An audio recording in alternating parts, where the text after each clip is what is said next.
We're about news, commentary, conversations, truth, liberty, and God. We stand for American values and our flag. We believe that the Constitution is a document that fortifies rights already given to us by our Creator. We will not apologize for our love of God and country, ever. We are Right America Media.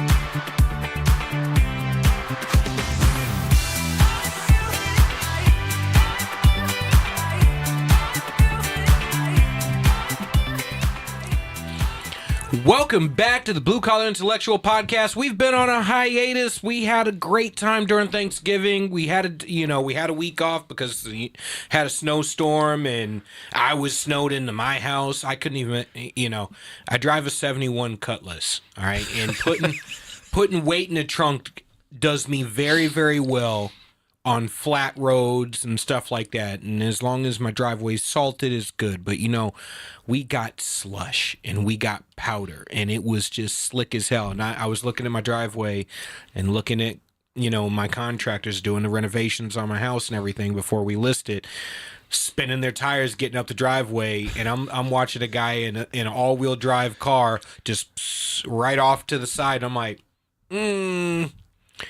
if I make it down here, I'm not making it back up.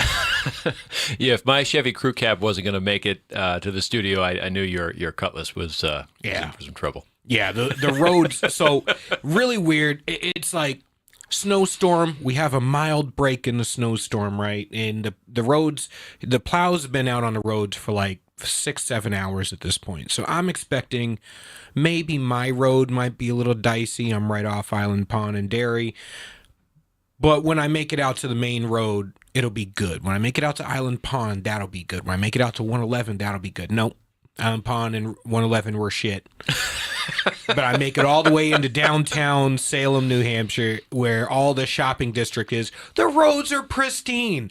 They're beautifully salted. Everything is plowed. It wasn't a single freaking problem. I'm like, oh, wow, look at that. Everybody can get their shopping done, but once you get into Derry, once you get into Londonderry, all of a sudden you're just slipping and sliding, Tokyo drifting all over the place. It takes you right back to essential personnel and essential businesses. Oh, yeah. Oh, yeah. and I'm sitting there, I'm like, you know what? Thank God I drove my wife's car. My wife has an all-wheel drive Genesis GV70. It is freaking fantastic. Absolutely love that car. It's like the pinnacle of everything that my Cutlass is not. It's all-wheel drive, everything in that. The whole car molds itself to your height and everything, and it's got all these sensors and bells and whistles, and it helps you drive. If you're a shitty driver and you don't use your directionals, it'll yell at you. Put your seatbelt on, it'll yell at you. Cars are too close in any direction, it'll yell at you. It's like having a Karen sitting in the side seat, or if you got one of those wives that likes to lecture you while you're driving and tell you that you're a bad driver. I got one of those too. Yeah. It does that for you. So it's like being married, but not being married. So it's interesting.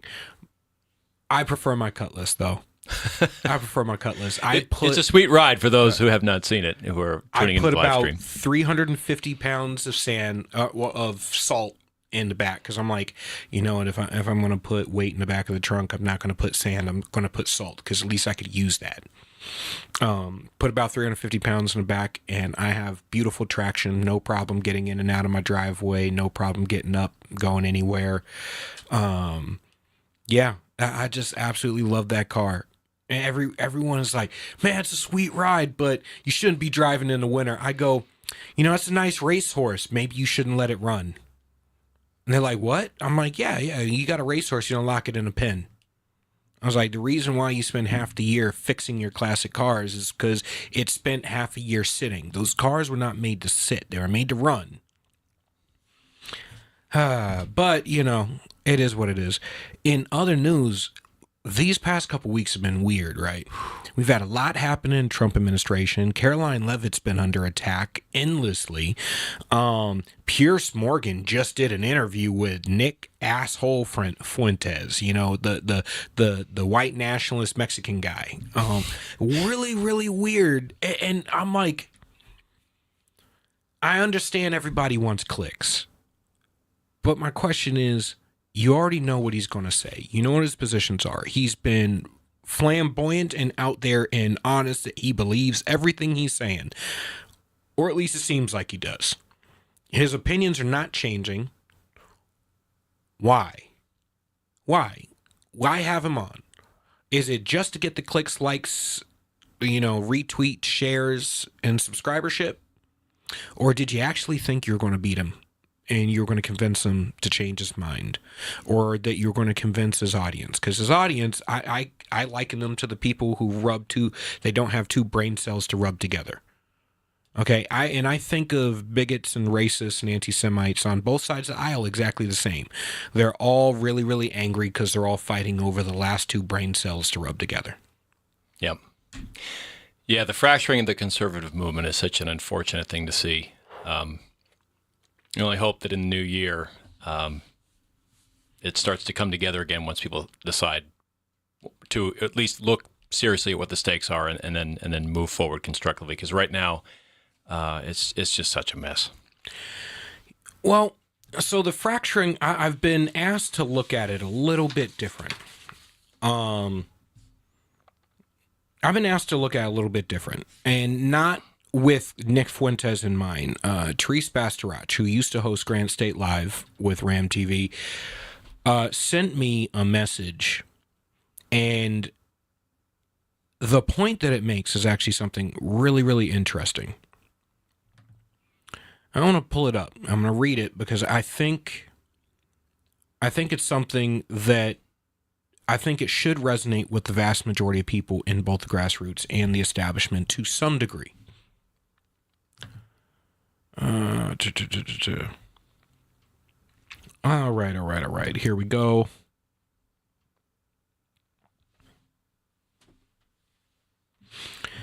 The elephant in the room that could destroy the New Hampshire midterms.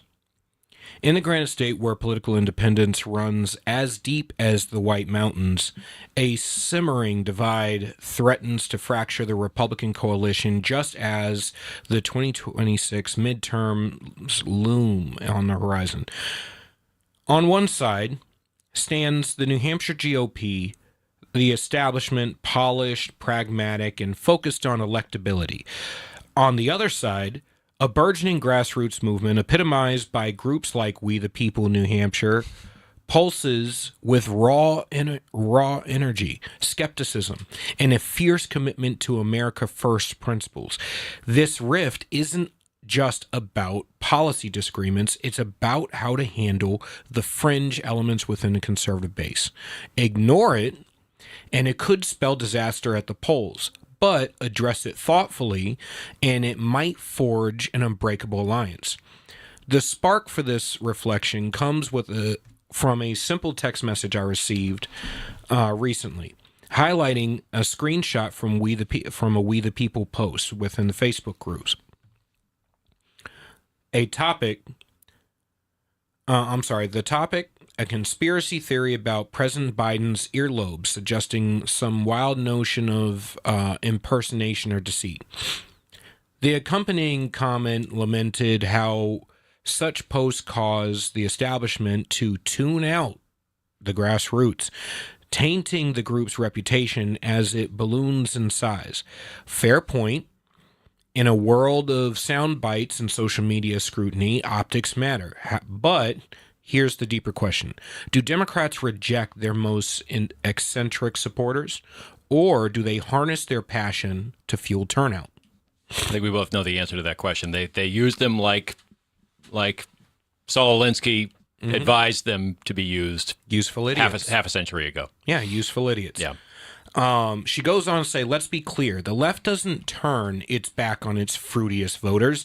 From climate activists chaining themselves to pipelines to progressive firebrands pushing defund the police rhetoric, Democrats have mastered the art of embracing extremes without letting them derail the bigger picture. They channel that fervor into voter mobilization, door knocking, and ballot harvesting. Republicans, on the other hand, often play whack-a-mole with their own outliers, dismissing them as liabilities rather than potential assets. In New Hampshire, where every vote counts in tight races, this approach risks alienating a crucial block of disaffected conservatives. This is everything I've been saying for years, is most people are rational and just want to be heard. And if you validate their feelings and you listen to them, even if they disagree with you, if you understand each other, you can work together.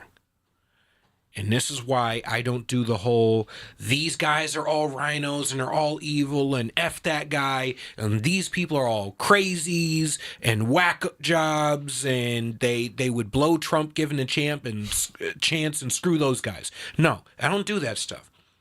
I understand why these people do what they do, and I understand why these people do what they do. I also understand how these people need these people in order to win elections. Now, these people need these people to win elections. The problem is the establishment has the money. They have the infrastructure, but they don't have the manpower. They don't have the time, and they don't use their money effectively. The energy and the fervor that we need to get candidates elected is in the grassroots, like Therese says. Yeah. It is right there. We need to harness it. However, you can harness it without going off the rails with them. Just because we're working together on something doesn't mean we need to all jump off the cliff together. This is where I say there's some legitimate stuff. There's legitimate stuff with the voting issues. There's legitimate stuff with girls and boys boys and girls bathrooms and sports and woman of the year without actually being a woman. And now the Massachusetts Council of Women not being a woman. There's multiple issues here, cultural issues. And I understand the vast majority of people in the United States do not vote based on cultural issues. This is something that the grassroots needs to understand. That is a big issue. We decide who we want to get behind based on social issues during a primary, and guess what? They lose in November. Why? Because they ran on social issues for 22 months and then expected to be able to walk all the shit they said back in 2 months in the primary. No. You run your campaign like a general election at all times. You can always add new platform links to your platform. You can never subtract, because then you're double speaking, then you're lying, then you're betraying somebody, then you're axing out your coalition. That's bad. But these people over here scoffing at these people, which are actually more representative of the vast majority of people in the state than these people are. These politicos don't speak for normal people. These people over here speak for normal people. A lot of the best state reps understand that in the little cocktail crowds of state reps and beer caucuses and all that shit, these are people who live and breathe politics on a daily basis. A lot of them are retired and shit, and they're not talking about normal people. But those same state reps who are very effective talk to the grassroots. There should be this analogy has gotten a bad name because of our esteemed former Vice President Kamala Harris. But if there was a Venn diagram of overlap, of exchange of ideas between the genuine party establishment circle you're referring to and the grassroots, with some degree of, hey, this is a practice that might improve upon what was done before in previous midterm election cycles or in the previous election cycles, why don't we try it? Mm-hmm. Obviously, the people who are inside of the NHGOP circles have their own interests. We all know this. Yep. You've had vastly more experience dealing with that crowd of people than I have. I've dealt with them some this year, gotten to know some of those people. I will leave my the full extent of my thoughts about it out of this conversation. But if there was some greater degree of connective tissue, whether you want to use the Venn diagram analogy or something else, it would at least, things would not feel nearly as hopeless as I think you and I presently think they look. With respect to the Democrat base and what's going for them at the moment, we as conservatives, we abide by principles. Yeah. And at a moment in like this in the state and in the country where everything seems beyond chaotic and like civilization is about to go over the edge of a cliff, just to be blunt about it, Yeah. we're all going to our separate corners and sticking to principles, which is why we're all fighting, which is why we're all unhappy. At the end of the day, the other side falls back on attitudes because attitudes shift with the moment, and attitudes can bring together people with otherwise disparate views if they share the same basic objective, which is winning at all costs, which is what their objective is. Yeah. And they believe they're morally superior and they're entitled to rule. You bring those factors together, there's just got to be a better strain of cooperation between the sides on the conservative front that you're referring to. Otherwise, I don't even know what we're looking at next year, not just in terms of the actual net result, but how bad could it get? I really don't know. I'm concerned, but thankfully there's still time. I'm just going to put it out there. I've long lambasted single issue voters, and I've lambasted single issue voters for a very simple reason, because the issue of principles comes up, right? And my principles are my principles. I still stand for what I stand for, but I prioritize how to be effective in accomplishing the end goal of my principles. My principles do not allow me to stand self-righteously with my sword in the air like Braveheart and get my head chopped off and accomplish nothing just to feel self-righteous in doing so. No, I want to win the goddamn war. I want to win the war. The war is to save America. Now, and the best example of this is the pro-life movement, right? Everybody wants to pass an abortion ban. And we'll scream to high heaven about an abortion ban. I have said it many times. I have flaunted the study on this very same podcast showing people 83% of women who get abortions would not have gotten the abortion had you shown them all of the other options that allow them to have their baby and have their future and not have to choose between the two. Why? Because the dead babies don't get a vote. So when we're speaking for the dead babies, we're speaking for somebody who's not here to argue for themselves. That may sound morally superior and make you feel good as you're stroking yourself off in the middle of the night. However, the women who are here to vote are the ones you're fighting. And you need to convince them. And they're not thinking logically, they're thinking emotionally. So how do you trigger their emotions? First, you validate their emotions, and then you calm them. You validate them, and then you provide a solution to them. Once they feel validated, they'll calm down and start thinking more logically and more rationally. Then you can provide a solution to them. And the solution is really simple. Provide them with the options. The other options, they'll take them. 83%. And I'm sitting here going, do you care more about being morally superior and waving your sword and your flag in the air and dying on that hill? Or do you care more about stopping 83% of abortions? Because one tactic, you go with the abortion ban, not only will you lose the next election, you won't be able to get it passed because you don't have the numbers. You haven't changed the culture yet, so you're not even heading in the right direction.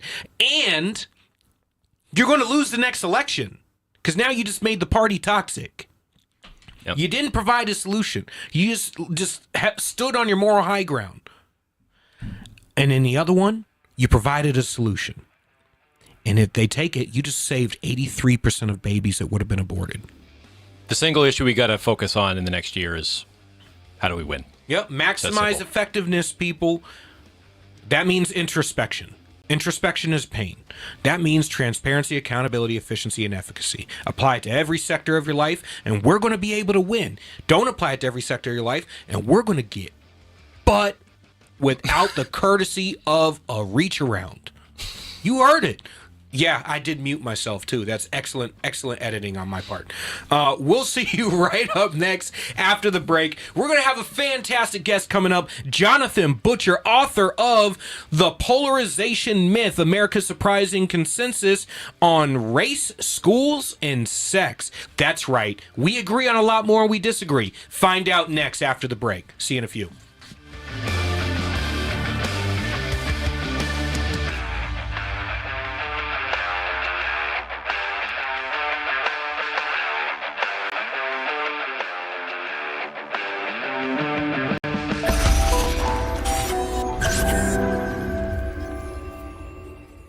New Hampshire Republican Governor Kelly Ayotte has been making a lot of noise about how she's funding education. The Republican budget she just signed provides more money for education than ever before. She even bragged the other day that New Hampshire is top 10 in the country when it comes to funding our children's education, as if giving money to school systems has anything to do with learning. If you look at the math, and if you got schooled in New Hampshire, the odds are good it's not your best subject. It's the exact opposite. The more money we throw at schools, the less kids learn. We're committed to wasting money on an experiment that failed, unless wasting money to drive parents to homeschool their kids was the goal. We prefer to pick on Democrats, lower hanging fruit and all that, but our rhetorical woodshed doesn't discriminate. If that sounds refreshing, you need to check us out. This is Steve McDonald for Granite Rock, and we'll keep shining the light on them for you.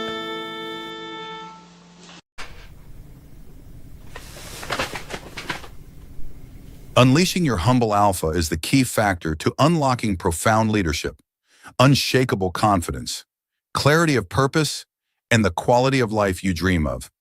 As combat veterans and military leaders Stephen Kuhn and Lane Ballone decode how you can master your life, conquer everything that stands in your way, improve your ability to cope with stress, and run toward greatness, you can find Unleash Your Humble Alpha on Amazon.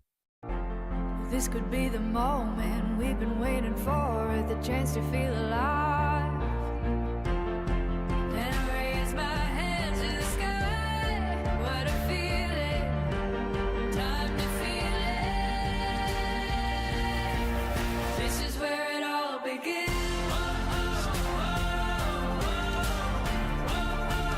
This is where it all begins.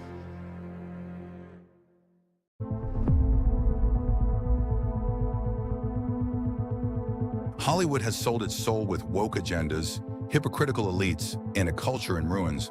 But one man dares to fight back. Mike Holman, the world's greatest newsman, teams up with billionaire Pierce Polk. Armed with cutting-edge AI and unlimited grit, they infiltrate Tinseltown's underbelly, expose the rot, and launch an all-out assault on the media machine.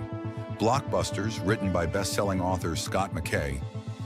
It's a satirical thrill ride to reclaim American storytelling and disrupt the oligarchy and ignite the spark of true culture.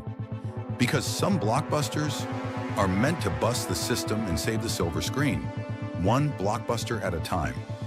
You can find Blockbusters in Amazon. Look at that. It's so sad.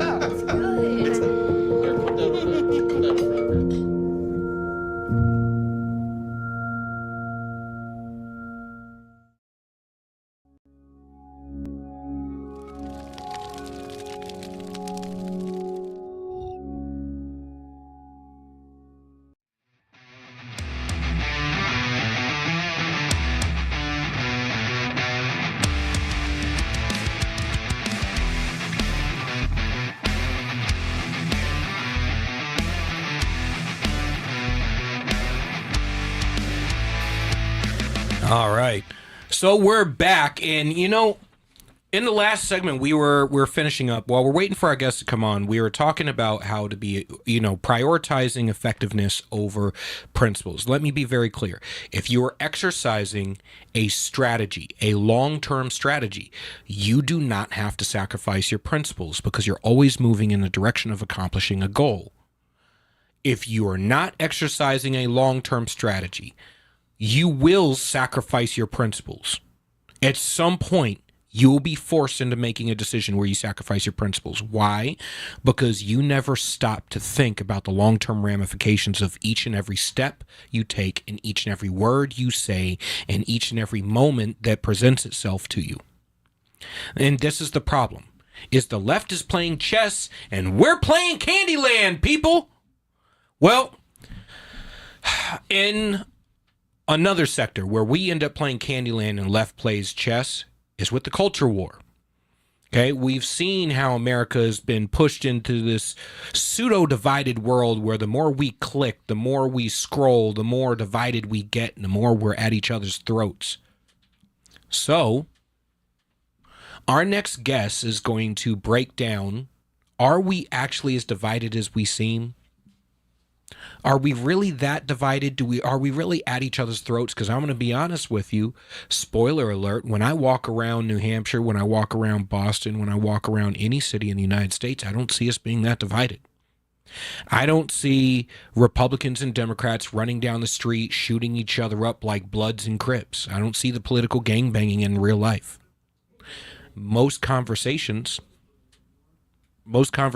go just fine with normal interactions between people trying to understand each other, and don't start to devolve until we start to get into our camps. And so we start to say, I'm a Republican, you're a Democrat, we must hate each other. Because as soon as you do that, you're taking an antagonistic position against each other. That's the political gangbanging. So my question to you is, are we really that divided? Do you see it in your daily life? Or do you only see it online? In these carefully little curated social media echo chambers that we've made for ourselves, that the algorithmic abyss that we like to swim in on a daily basis. Is that where you see the division? Do you see it in your daily life? Because I don't. I see us all getting along pretty well. We're all Americans, right? So, up next, we have our guest, Jonathan Butcher, author of The Polarization Myth, America's Surprising Consensus on Race, Schools, and Sex. We're going to get into how not divided we actually are. Thank you for coming on the show today. Thank you for having me. Great to be here. I have long said that we are not really as divided in real life as we seem to be in the media and online in these carefully curated algorithmic abyss machines in our hands. What was it that inspired you to delve into this? Well, I agree, and it's that very question. It's the question that the mainstream media poses us with all the time. Even Hollywood has released movies, one called The Civil War, just in the last year, that had Washington calling on airstrikes on Americans, articles in The Atlantic, in The New Yorker, and on down the line, telling us that we are divided politically. And it is true that when it comes to elections, right, they tend to be a little closer than they were, say, in Ronald Reagan in 1984.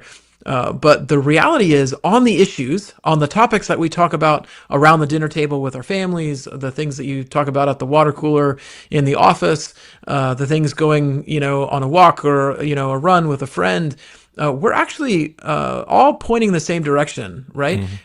The general population, according to the survey for my book, we don't want boys using girls' restrooms. We don't want them participating on girls' sports teams. We don't want colleges to use racial preferences.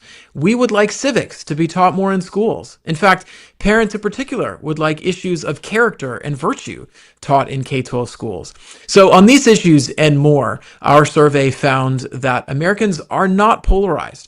There's actually widespread agreement on what I would call some very common sense things that Americans deal with every day. So I'm going to propose the reason why we are so divided is because most of the arguments that we're having, that we're seeing take place in front of us, are being held within Silicon Valley, within, Boston Ivy League hallways, of academia, think tanks, and within the DC Beltway.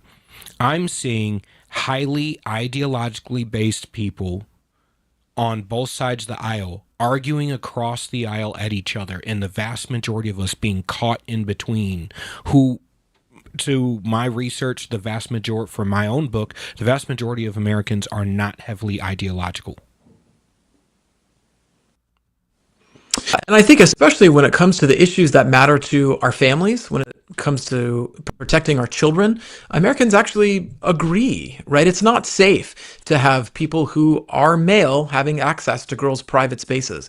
But it even goes beyond that. In some of the questions that I asked in my survey about what do we really want young people taught, I found that Americans would like young people told that they should finish high school, get a job or start a terminal degree in college, get married before you have children, right? They agree that we should teach young people these things.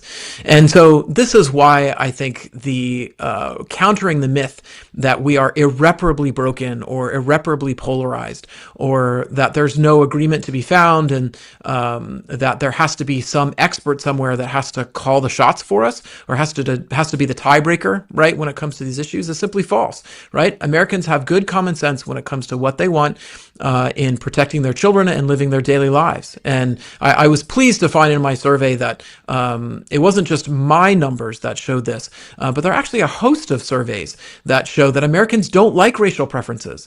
They don't like the use of critical race theory, for example, in schools. In fact, many people don't even know what critical race theory is. And so when they're told that they're wrong for opposing critical race theory or opposing the idea that race is the most important thing about you, they should be offended, right? They should say, wait a minute, I don't want my child taught that America is systemically racist and that the only way we can describe American history is based on the institution of slavery. Americans don't want that. No, I completely agree. As a matter of fact, there's so much more. I am one who has always said part of the problem is we have an entire populace who don't really know American history. They don't know Black history, don't know American history. It's all American history. Black Americans are Americans. Hispanic Americans are Americans. We're all Americans. It's all a part of the American tale. Part of the reason why we're so easily manipulated is because we've been manipulated for such a long time that the vast majority of us don't know American history. We don't know the good, the bad, the ugly. And even when we do learn in school, we learn a carefully curated monologue, and we have for the past 100 years.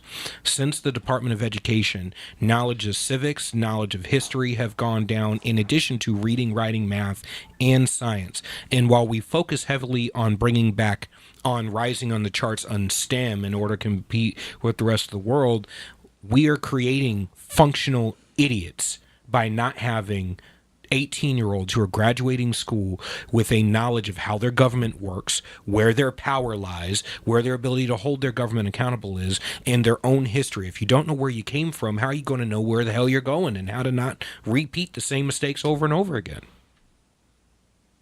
Well, and unfortunately, it's even simpler than that. The issue today is reading. We have a huge problem just teaching young people. We're talking third grade, fourth grade, how to learn the basic skill of how to read text. And for decades, there's been a push from really the progressive left mainly to use a method of cueing, or what's called the look-say method, where you show a student a picture and then a set of letters beneath it that corresponds to the picture. So say you show them a picture of a whale, and if there's the letters WHALE beneath it, that's the look-say method. Now, in the progressive method, if a student says fish, that would still be counted as correct. And so the progressive education method has not only taught reading in the wrong way, it's been highly imprecise. And so today, fortunately, there are dozens of states where they are moving actively to insert what is called the science of reading, but it includes, among other things, phonics, right? The sounding out of letters so that you can put them together to make other combinations of words. It sounds simple. It sounds like something we should have done a long time ago, and it is. But fortunately, it is now seeing a resurgence in states. And many people may be familiar with what's become known as the Mississippi Miracle. Mississippi had some of the lowest test scores in the country, especially on reading, for many, many years. And just over the last about 15 years, there has been a focus on not moving third graders to fourth grade unless they can show proficiency in reading. It has shown tremendous improvement in their reading scores. The same is true in Louisiana, and now we are seeing more states adopt similar policies. But before we can talk about these crucial topics of the success sequence, right? Finishing high school and getting a job, or like you were describing, civics. Before we can even get there, we have to have a serious conversation about how reading has been poorly taught, and we need to turn the whole frame around and begin using the techniques that include phonics to help students become proficient.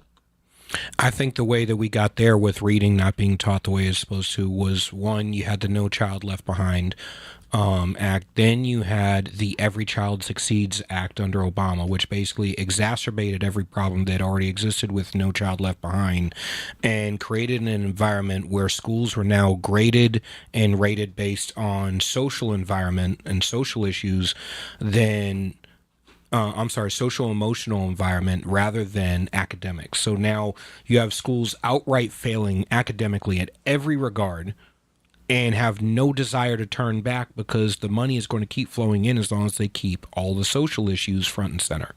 And this is the issue that I've seen on the campaign trail for years. I brought it up with teachers.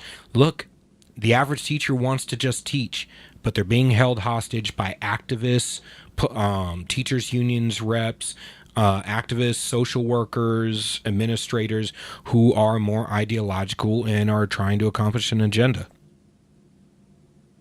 Well, and I think you're right. I mean, look, the Department of Education's main role is just to move money from the Treasury to state departments of education and local schools. It is an administrative office. The department hasn't even streamlined or made more efficient that process over the last 45 years. So I think, as I talk about in my book, one of the most important things that the Trump administration has done to give autonomy back to local schools and to parents has been to move to downsize the U.S. Department of Education.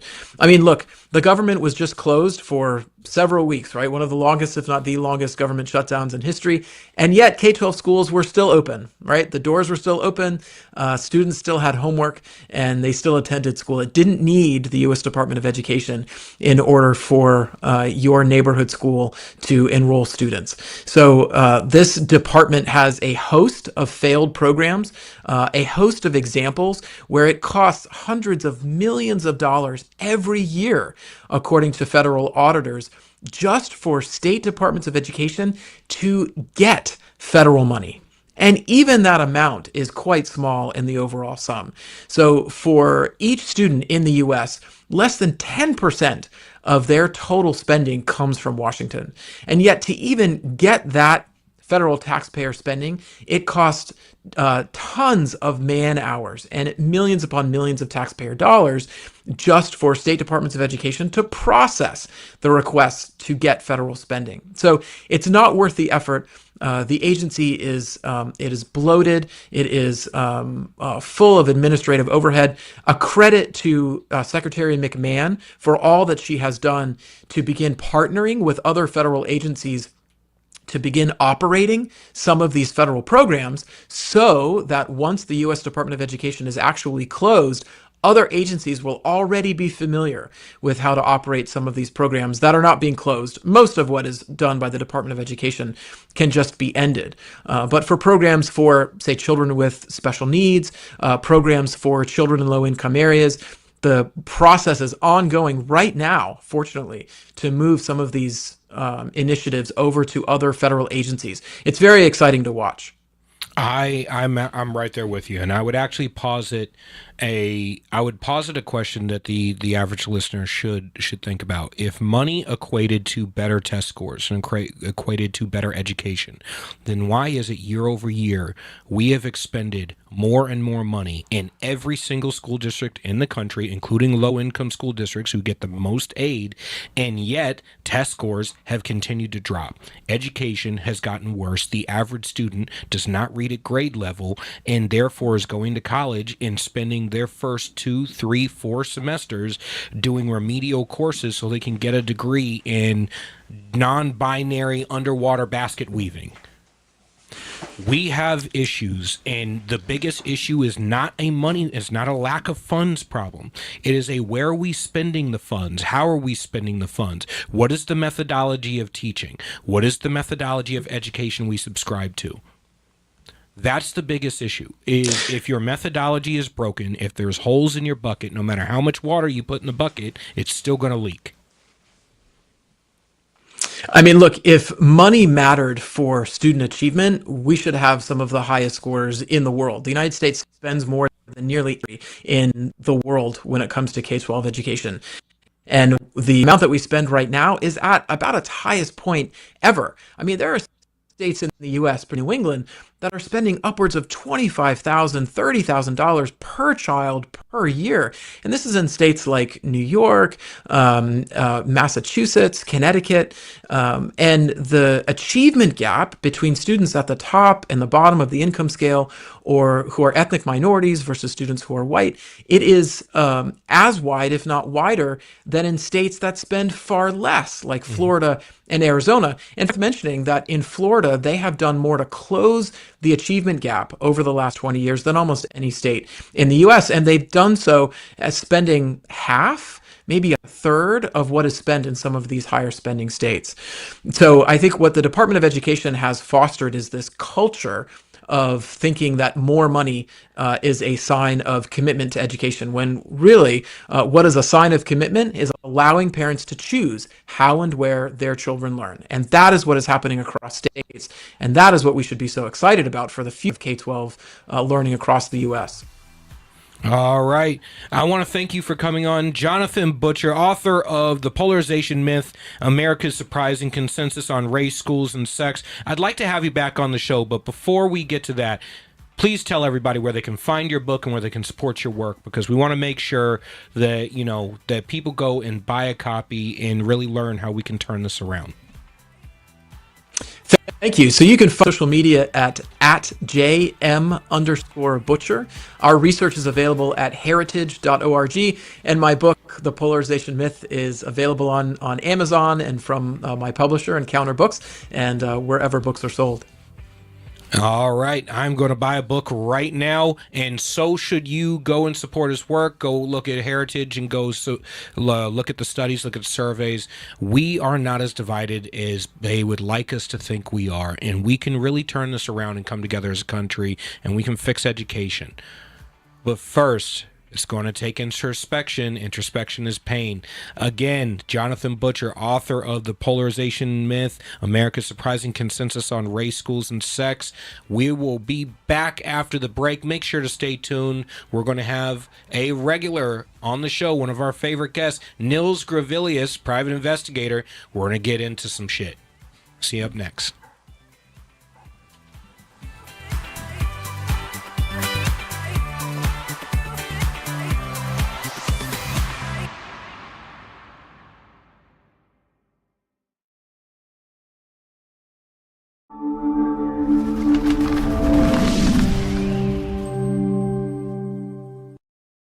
United We Stand.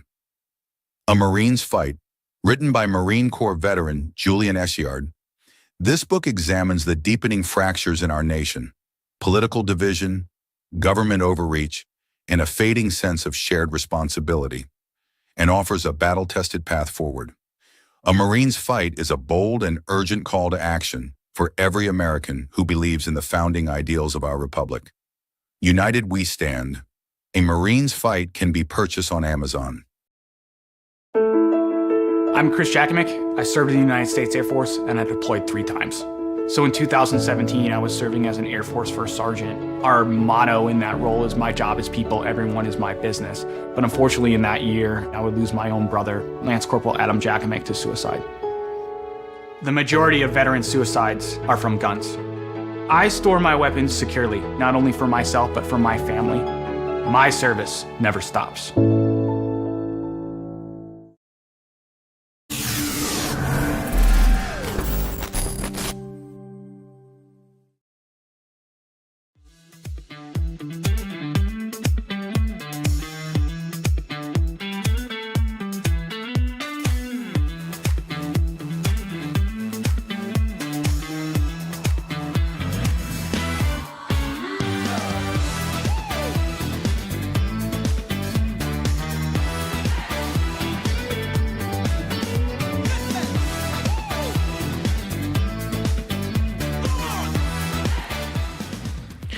All right. Up next, we have a favorite, a guest, a fan of the show. I feel like he's like family at this point. He's always on the show here or Granite State Live. He's a regular.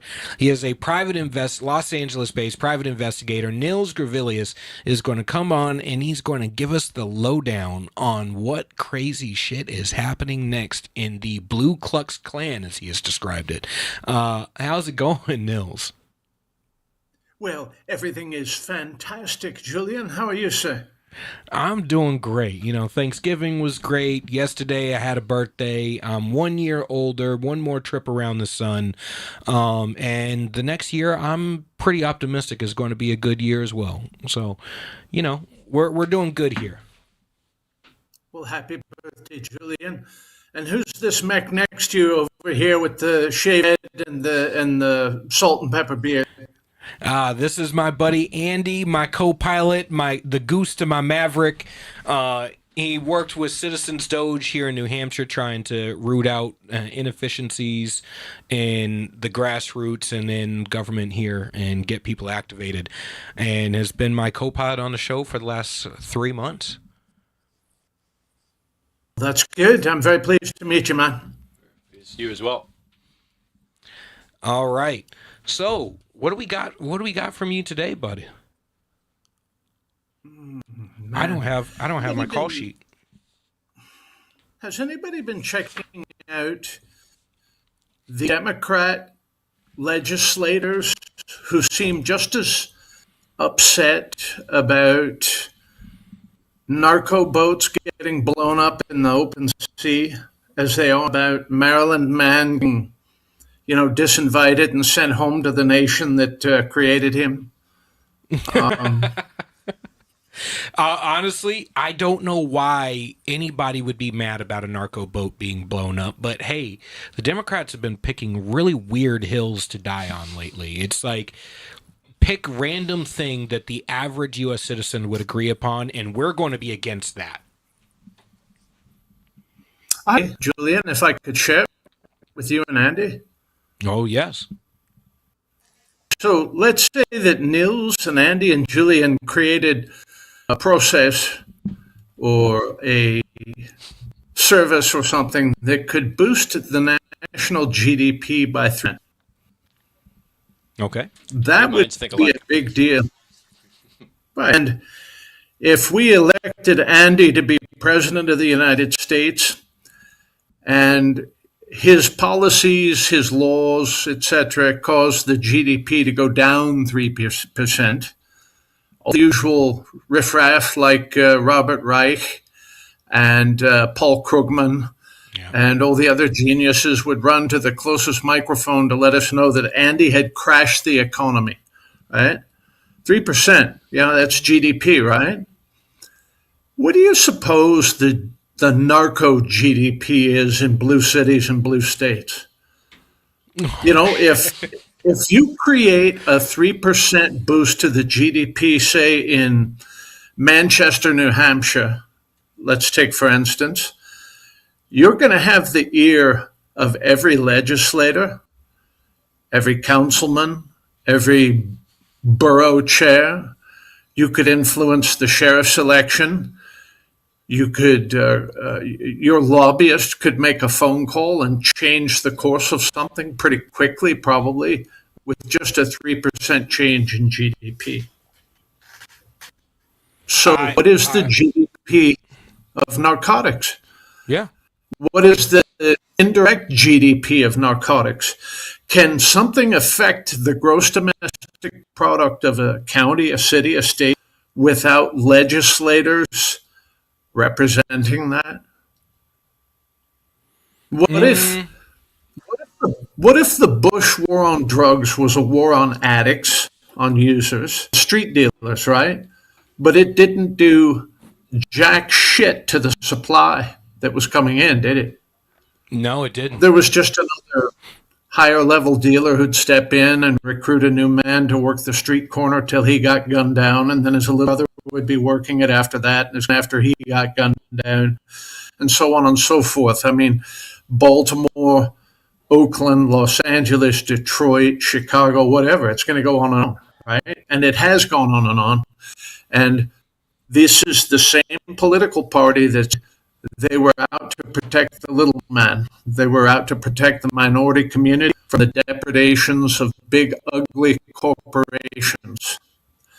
Let me tell you something now. It's so important to the GDP of Mexico. It can't be measured. I mean, you can't journal the GDP of narcotics in Mexico. But let's do a little forensic visual analysis of it. The GDP of narcotics in Mexico is so great that narcotics has its own army. Narcotics has anti-tank weapons. Narcotics and armored Humvees. Narcotics has men with scrambled radios. Narcotics has men with anti-air equipment. Narcotics has men who can penetrate our border, the border of Canada. They go into Panama. They can conduct military operations to protect narcotics, right? They get to choose who the president is of Mexico now, don't they? Yeah. And it's this, more than anything else, that has retarded Mexico from becoming a mature political entity and economy. Mexico doesn't have anything, doesn't lack for anything that we have. They have every intellectual resource we have, every moral resource we enjoy. It's mostly a Christian nation. Can you imagine what it would be like without faith in God in Mexico? It compares very favorably to Afghanistan. Afghanistan is a narco state disguised as a theocracy. Okay? So that has retarded Mexico. And so they have colonized this country. And the reason men like Jack Reed, the distinguished senator from Rhode Island, is going out there and face farting and saying, well, yeah, last week we were calling them fishermen. Well, actually, they're importing cocaine, and cocaine's not as bad as fentanyl, and they're just trying to earn a living. We shouldn't be. Okay. Yeah, was Jack Reed worked up when someone's son or daughter was getting scraped up out of a gutter in Providence from a fatty overdose? Was Jack Reed upset about some illegal alien kid from Honduras getting trafficked at the age of 14 as a prostitute by gangs? He was not, okay? They get upset about this because it's their GDP. They feel the pressure from their donors. And I'm going to go out here on a limb. People will gainsay me, criticize me, and I don't care. I'm not afraid of it. They can fire a few arrows my way. I've had them before. They've sold shares in what used to be a political organization to organize crime, traditional and non-traditional. Okay? That's the simplest answer. I would agree. I would posit it being no different than when the mafia bought off politicians, judges, and cops back in the day. How could it be? We assumed that because the narcos are tatted up, shirtless cholos in Los Angeles, that there isn't a man with a suit. Who has a business mindset, who understands that in order to play this game with the big boys and to have any level of longevity, you're going to have to start putting money in politicians' pockets. Everybody who tries to get into the drug game, the crime game, realizes at some point you're going to have to pay, while you're running a protection racket yourself, you're going to end up having to pay for protection. That's correct. I'm going to name names here. One of the big players, one of the big cutouts between the cartels and the prison-based Mexican mafia and lawmakers is a labor union called CCPOA, California Correctional Peace Officers Association. Wow. When they closed down California's prisons when they absolutely got our narcotics law, they didn't lay off a single prison officer, did they? Not a single parolee lost his or her job. They're in constant contact with the Mexican mafia on a daily basis. How do you think they get smartphones into prison to inmates? I think that kilos of heroin and cocaine get keistered into our prison system in California, if not without the connivance of members of CCPOA. Yeah. And they are one of the biggest donors to the cult running Sacramento right now. I believe it. That's the truth. I believe it. When you look at criminal activity within prisons, often there is a prison guard there's a prison guard who is complicit. They retire at 55 with 90% of their highest salary and full medical benefits until the day they go to room temperature. Often they double dip their pension by going to another public agency after they retire, even if they retire 90% disabled. There's no law in California, nor should there be, as far as they're concerned. So that's one of the things that we're up against. So how do we root it out? I have it, and they took 8 phone calls in 6 or 7 years.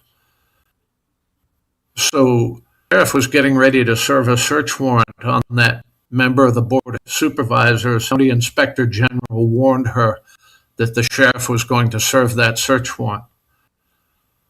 So Sheriff Villanueva went out and held a press conference to say what had occurred. And then our attorney general, who's now tied up with the problem that Gavin Newsom's former chief of staff had, stepped in and said was taking over the investigation. It was 2 years ago. Well, a couple of weeks ago, he announced charges would be filed against her girlfriend or friend to whom she had steered the contract, nor against Huntsman, the county inspector general. Okay, so the feds should have stepped in. This is RICO. It's racketeer influence corrupt organization. That's why they created the RICO law in the first place. Yeah. It's a prima facie case for RICO. That's an example. Now, our attorney general at the national level is paddling a canoe against the rapids every day. She has career prosecutors stymieing her every chance they get. I'll give you an example of that. The other day, they arrested this Cole character for the January 6th pipe bombs that didn't explode. Yeah, Brian Cole Jr. Right, Brian Cole Not Jr. to be confused with the congressional candidate in New Hampshire. I noticed that, yeah. Maybe Brian Cole Jr. would make a better congressman. I don't know. I don't want to, step on New Hampshire necessarily, but Brian Cole Jr. gets arrested, and within mere hours, somebody, quote unquote, leaking from the Justice Department announced he was a Trump supporter. Nobody from the Justice Department wanted to go out in front of a camera and a microphone and say that, but that immediately made its way into the sewer stream of mainstream media that he was somehow a Trump supporter, even though his father was suing various Republican entities, heavily involved as a bail bondsman in Northern Virginia. I can guarantee they were bailing out Antifa after Marxist after Antifa after BLM matter, that sort of thing. Maybe he's autistic. Who knows? Let's let all the facts out. Okay. And why did it take Director Wray 5 years to never arrest him? He was known to the FBI within 4 days of his unexploded pipe bombs. Now, the FBI, when they announced that they had found pipe bombs, also announced that they were viable bombs. They could have been detonated. Okay. They won't tell me, though, in any of their material what was in the pipe bombs. Was it match heads? Was it gunpowder, ammonium nitrate, that sort of thing? And has no military background of any kind. Okay, so yeah, maybe you can find a great formula online for mixing a high explosive, likely to find a cross-categorized formula that will blow you up like the Weather Underground did twice in their various safe houses in the 1970s, mixing their explosives wrong. Yeah. Okay. High explosive, even low explosive, is nothing to mess around with. Ammonium nitrate fertilizer explosive like Timmy McVeigh used expands at a rate of about 8,000 feet per second. TNT has a relative effectiveness factor of 1. That's the explosive. Trinitrotoluene is the high explosive against which all high explosives are measured. And so ammonium nitrate has an RE factor of 0.54. Military dynamite is 0.82. C4 is 1.34. Semtex is 1.61. Don't ask me how I know these things. I just collect, meaningless information when I'm flitting around the battlefield blowing shit up. I'm sorry, when I'm doing things, working when I was younger. So this man can make high explosives, and it was to the benefit of the state to claim his bombs were viable when they would not identify him. I'm going to say that his defense, when he gets put up in front of the man, is going to be that they were fake bombs, that they were full of sawdust or something like that, and he was just trying to make a political statement. A pox on both their houses. And that's going to be his defense. So how are they going to... I already know that the media is not shameful about lying. How are they going to get away with lying after saying that they were viable bombs, or leaking under the investigation that they were viable bombs, and then allow the defense to stand that they were just a political statement? I mean, I don't put it past the FBI to flat out lie to us and to our face for years. They've done it so often that the vast majority of people in the United States just stop taking notice. Well, I think you're right, but the shit-gibbon politics is remarkably agile in their storytelling. They'll do every single thing they can to drive the getaway car of two people at the same time. The state as it existed under Christopher Wray and Merrick Garland and Mr. Cole. They're going to try to drive those. They're going to try to defy gravity by driving both getaway cars at the same time. I've already read a couple of things like in The Hill, which is supposed to be some sort of conservative publication. If it is the most flaccid, flatulent news organization operating out of Washington, D.C. I'm sure that Jeb Bush is their senior editor. They have some former prosecutor named Qureshi who is saying, well, why did the government wait all this time to suddenly arrest Mr. Cole? This is very, out of the ordinary, and they really shouldn't be prosecuting after waiting 5 years. And what they'll say is that the statute of limitations ran, right? They 5 years. Didn't have a problem with right? the statute of limitations when it came to Michael Flynn or Donald Trump or Roger Stone or Alex Jones or literally anybody that they don't like. Statute of limitations be damned. We'll even change the law to allow a special exemption as long as we can go after the people we want. That's correct, and they've gotten away with that because we have not yet been able to put somebody in a headlock and make them choke purple. Mr. Comey is trying to skate from indictment, like Tish James was skating from indictment. Judges and deputy U.S. attorneys and career prosecutors are going to do everything they can to help them. What we have here is a continuous conspiracy on their part. So there is no statute. The statute of limitations is told. Now, there's somebody who's convened two separate federal grand juries down in Florida, one in Fort Pierce and one in Fort Lauderdale, to investigate these things. And men like Comey, McCabe, Strzok, etc., are going to find themselves in front of those grand juries, far away from the loving eyes of a D.C. jury. And things are about to start changing. Now, you'll see if Trump loses, if the Republicans lose the midterm in 2026, there'll be heavy political pressure to put all this stuff to bed. But I don't see Donald Trump or J.D. Vance or Pam Bondi or Kash Patel or Dan Bongino putting this to bed. I'm amused a little bit by the people who claim to be on our side, who, are on social media every day saying that they're doing nothing. They're swimming upstream. They're fighting hard. Every single day they get sabotaged by someone somewhere. And when they fire them, those people immediately file a lawsuit to get a restraining order if possible to prevent their dismissal. So we just have to keep fighting. And I'm good with it. I like the fight, Julian. Maybe I was born to fight. It's super weird. So I absolutely love the fight as well. I do see them swimming upstream. I think the biggest problem is media narrative-wise, we have not illustrated to the American people the things that the Trump administration is facing in their quest to root out the corruption within the DOJ, within the FBI, within our federal agencies, within different courthouses and AGs and DAs around the country. And I think that's the issue is, in order to win the narrative and get the American people behind you, they need to know what you're doing, and they need to see the things that you're facing.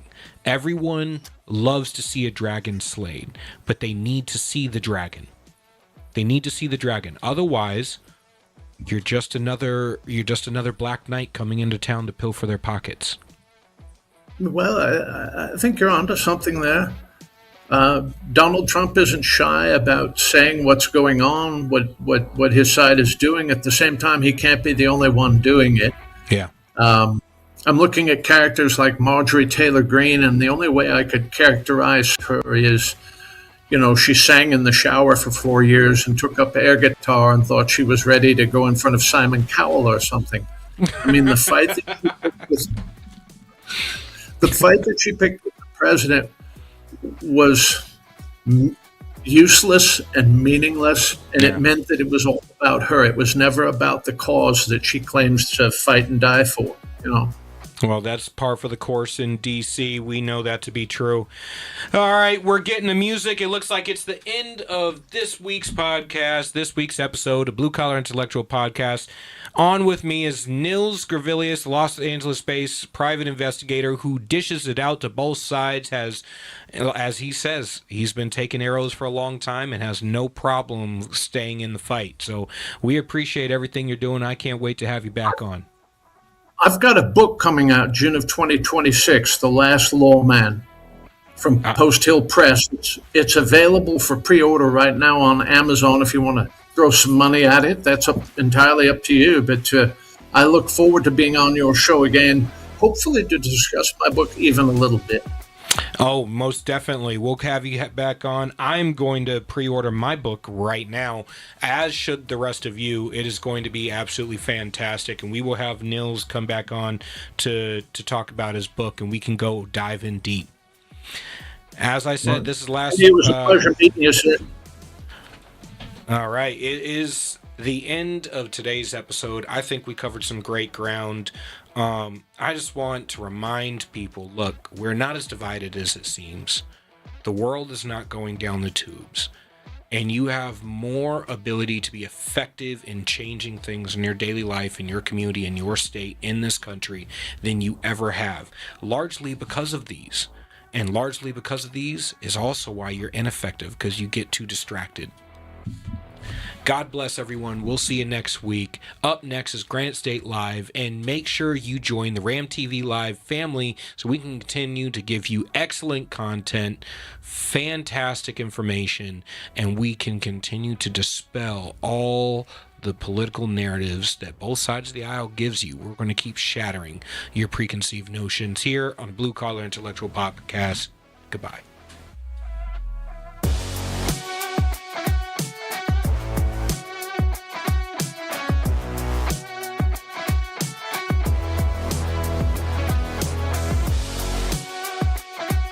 United We Stand.